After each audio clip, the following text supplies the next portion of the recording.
Estoy renunciando, estoy renunciando, estoy renunciando, estoy renunciando.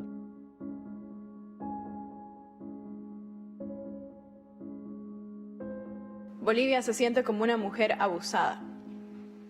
Porque hoy en día se escucha primero al abusador, se escucha su versión de la historia, se le da a él el titular, después de que nosotros hemos hecho todo lo posible a través de la no violencia para defender nuestra democracia. Y en nuestro caso, el abusador es Evo Morales.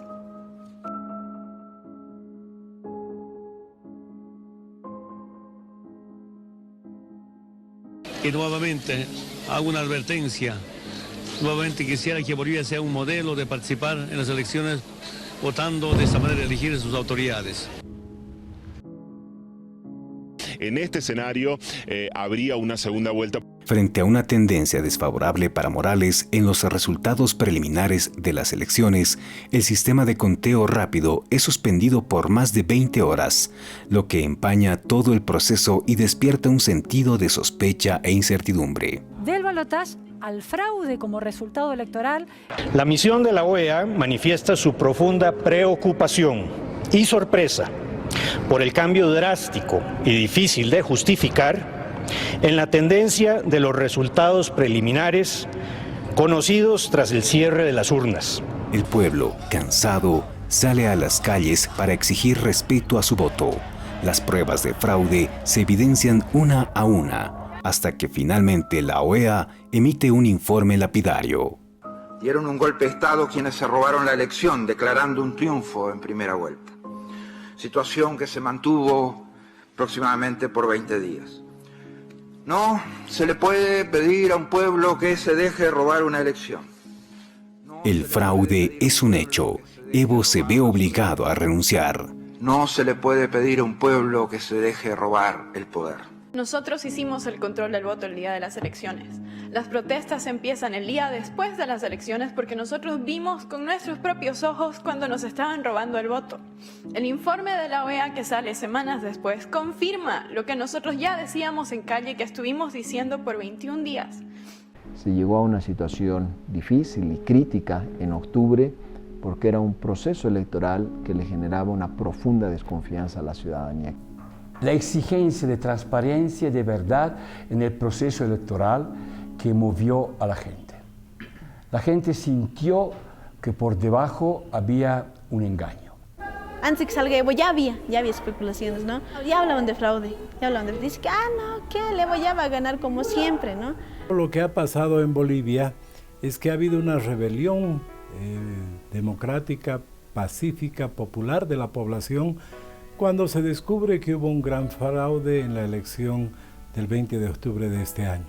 Lo que ocurrió en Bolivia fue una revolución ciudadana que no fue en contra de una sola persona, sino que fue en defensa de la democracia y de la libertad de todos. La población, después de tantos hechos que habían sucedido de un gobierno autoritario que quería quedarse a como de lugar, decide rebelarse y todas las instituciones de Bolivia querían que se vaya Evo Morales. Y él renuncia, él presenta su renuncia y se va del país. Luego de la renuncia, la violencia es incitada en diferentes puntos del país. ¡Llame a la ambulancia! Morales condiciona la paz a cambio de su retorno. Estamos dispuestos a volver a pacificar. El miedo se apodera de la población, pero pese al peligro, los ciudadanos de todos los sectores empiezan a buscar una salida pacífica y democrática. Ya no hay camino atrás. Morales y su régimen ya no son una opción. El pueblo está pidiendo que se solucione el problema. Uno, dictadura no queremos que se recupere la democracia. Lo único que pedimos. Grupos, vándalos, pandillas, gente contratada, todo eso que prácticamente han puesto el país en zozobra, y de manera especial la ciudad del Alto. A medida que íbamos caminando, estaba todo cerrado. Que había habido saqueo, dices, y no, los dichos fatal. Nosotros nos asustamos, ¿no? A medida que íbamos caminando, llegamos a la avenida La Paz. Ahí había grupos. Claro, se aprovecharon los delincuentes, se aprovecharon. Y no son pues como es la ciudad del Alto, no es. Ese momento más bien los alteños han empezado a defender. Por ejemplo, ya pasa eso y todos empiezan a salir a defender las casas, sus zonas, sus villas, y no como dicen que hemos ido a saquear. Sí, los ladrones se han aprovechado, ahí era su momento. ¿Cómo van a saquear así, ladrones? Vergüenza del Alto. Personalmente vivo en el Alto y he visto que mucha gente salía a bloquear, salía en vigilias, porque se dio un fenómeno importante de desconocimiento progresivo de los líderes a nivel social. El MAS intenta generar un vacío de poder de manera intencionada para acrecentar el caos social. Sin embargo, se recurre a un mecanismo constitucional y legítimo para conformar un gobierno transitorio. Ante la ausencia definitiva del presidente y del vicepresidente, lo que significa que, conforme al texto y sentido de la Constitución, como presidenta de la Cámara de Senadores, asumo de inmediato la presidencia del Estado prevista en el orden constitucional. En Bolivia no hubo golpe de Estado. El proceso de transición fue constitucional. Hubo un intento de bloquear la sucesión constitucional cuando prácticamente provocaron la ausencia del quórum. Evo Morales se ha sabido hacer renunciar al presidente del Senado, al primer vicepresidente, al presidente de diputados, y lo que correspondía, de acuerdo a nuestra Constitución, era que la segunda vicepresidenta del Senado asuma la presidencia del país de acuerdo a la línea de sucesión constitucional, y eso es lo que ha sucedido. Porque cuando el día martes por la mañana, en el diálogo entre todos, después de horas de diálogo, definimos que la senadora Adriana Salvatierra mantenía firme su renuncia, ella lo dijo. Segundo, iba que ella, Susana Rivero y otros iban a estar presentes en la tarde en la sucesión constitucional, garantizando su presencia y garantizando también el quórum en la Asamblea Legislativa. A las 3:30 de la tarde, Salvatierra no viene. ¿Y por qué se genera confusión? Porque mucha gente asocia con un pedido de las Fuerzas Armadas de que renuncie el presidente y la posterior renuncia. Y no se conoce que, por ejemplo, la Central Obrera Boliviana, que era una aliada del presidente Morales, también le pide que renuncie a la presidencia por el fraude y por la situación que se había generado en el país. La Federación de Mineros Cooperativistas de Bolivia, que era también aliado, le pide que renuncie.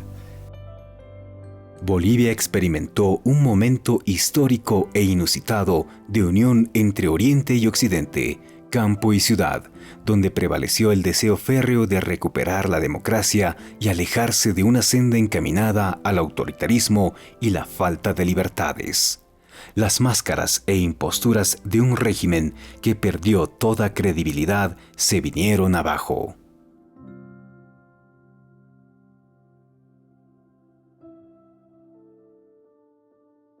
Creo que es importante tomar en cuenta sobre todo ese escenario, sobre cómo habían miradas, lecturas, ya desde afuera, muy, ¿cómo se puede decir?, muy dicotómicas, ¿no? Fuera de Bolivia, la idea era, es golpe de Estado y pobre Evo, pobre presidente indígena, ¿no?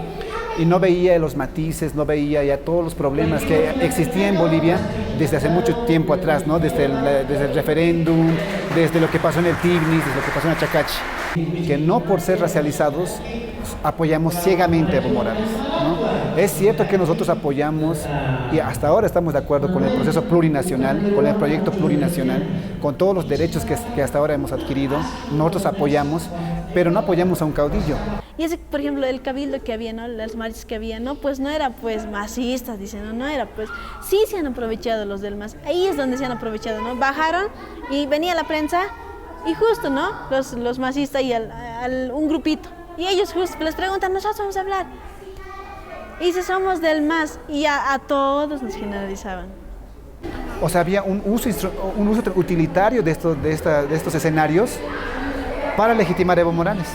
O sea, el Alto se levanta para defender los símbolos aymaras como la huipala, pero el discurso masista va a decir, ah, no, esa es nuestra gente aymara y está saliendo a las calles por Evo Morales. Y al no someternos o al no alinearnos a una idea política bastante dañina para la organización, pues eso ha tenido consecuencias de las persecuciones de diversas maneras, atacando a las familias, a nuestros padres, a nuestras madres, a nuestros hermanos. El Evo siempre decía, nosotros gobernamos obedeciendo al pueblo, pero el pueblo estaba viendo que él ya no estaba obedeciendo tanto al pueblo. La postura de las organizaciones era de que era necesario, yo creo, la renuncia del presidente Evo Morales, porque teniéndolo como presidente, otra gestión más, veíamos un gran peligro para nosotros, un riesgo grande. Los maestros, abuelos, dicen, ¿no?, que en las comunidades los pueblos indígenas practican el muyu, que el muyu es la rotación, que las autoridades, ya sea de una comunidad, cualquier autoridad, por salud mismo de la sociedad, tiene que rotar, ¿no? Entonces, 14 años ya de gobierno y otra cuarta reelección, ya estaba yendo mal. Pues eso me motivó a mí posicionarme, como digo, decidir de frente la lucha por la defensa de los derechos, porque no es otra cosa que hacemos y que hago. Lo que ahora se conoce como la Revolución de las Pititas demostró la vocación democrática de los bolivianos y el repudio histórico que se tiene hacia los déspotas.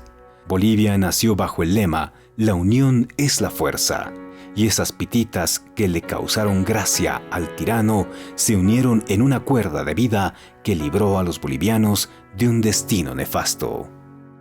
Fueron pititas y no balas, fue la energía de los jóvenes y el aplomo de las mujeres lo que propiciaron el cambio y demostraron que las voluntades no pueden ser compradas para siempre ni las voces acalladas eternamente.